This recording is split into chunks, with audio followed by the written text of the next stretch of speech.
Down to item 4, communications from the public.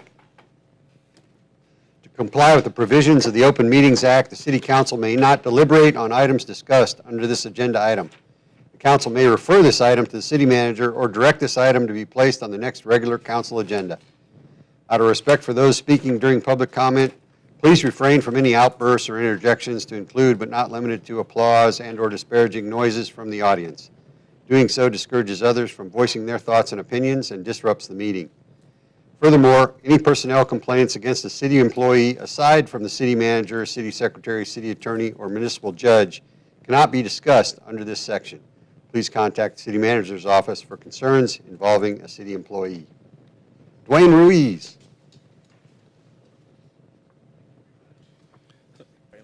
Hello, Dwayne. Before you get started, I'm the clock keeper, and so you have 3 minutes to speak, and when you get to 2, I'll raise this, and then when your time is up, I'll raise that. So just begin whenever you're ready. All right.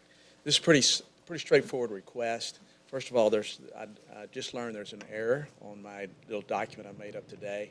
The light that's planned is actually planned at Leisure Lane, not at the intersection of Chara and Vergades Common. So that's an error. But what I'm asking, is that the council would be kind enough to consider an ordinance that would limit and not allow parking along Leisure Lane, because we're seeing a lot of right-hand turns to bypass the intersection at 518 and 528, so that they end up at Winding Way and 528. It's going to happen, but what we'd like to do is limit the parking. We're already seeing, you'll see some pictures there, we're already seeing people starting to park just because of the homes that are being built there, and it's creating really a one lane street at best, and sometimes we have to wait for each other.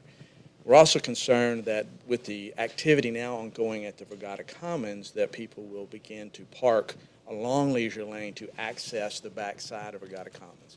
I walk to it. It's easy to get to, and that parking right there will really create a issue from our perspective in our neighborhood.